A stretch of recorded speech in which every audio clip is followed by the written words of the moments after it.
at Azimio's side, because Mount Kenya region is not interested with whether it is Azimio or Kenya Kwanza. They want a future.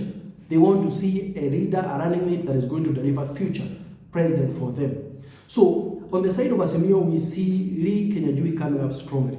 He's young, he's agile, he's clever, he's smart, he's charismatic, he can speak well, and he can relate with people on the ground very well. Same way with what we have seen with Didi Nyoro, charismatic, able to move, agile, powerful, and bold at the end of the day, because that is necessary. If you are going to be the chief of a community, then you've got to be bold enough to be able to stand when you are needed to. So Azimio must deliver this to possibly someone like Lee Kenyajui.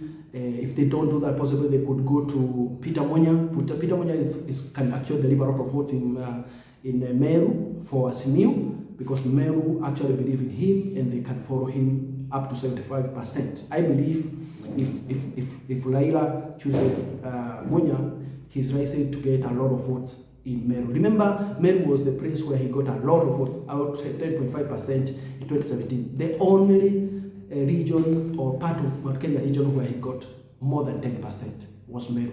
I have a feeling he can get a lot of traction from here. If he gives this to Peter Kenneth, I see nothing happen.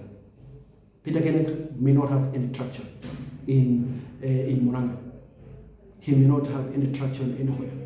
So I have a feeling he doesn't have a lot of following, because he has even failed in preaching power as a governor, as a president before. He has not been able to command any lead. So I have a feeling that may not go well with him. But Munya can deliver something good. If that does not happen, possibly he can go to Sabina Chege. She's a good person. She's young enough. And she could also be able to help. But the key is this. If I were Raila Odinga, what I would do is to ensure that Mount Kenya region does not vote. Because Ruto is going to enjoy a lot of votes from Mount Kenya region. Doesn't matter how they try. He's still going to really enjoy a huge chunk of Mount Kenya region votes.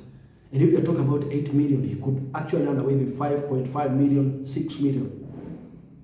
The secret card of Raila Odinga should be to dissuade. Make sure that Mount Kenya region does not vote. That's the only option he has. Because if he does that and 50% do not wake up that day, they are demoralized, they are demotivated, then he will beat Ruto hands down by 11:30. Of course, that is not going to be easy. If Ruto is able to choose the right running mate, who can excite the mass, who can be able to sustain the numbers as they are in Mount Kenya region, it's going to be a headache, it's going to be a nightmare for Azimio in Mount Kenya region.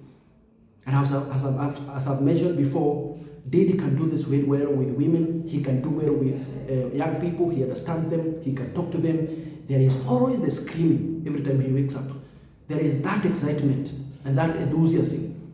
He carries a certain kind of spirit that can resonate with the young people, with the youth, with the women, and obviously everyone on the ground.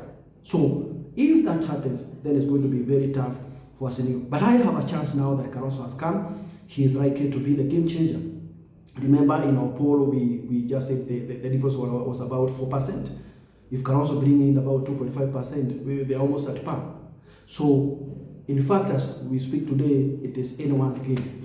Possibly we look forward in the next 1 or 2 months to see how things pan out.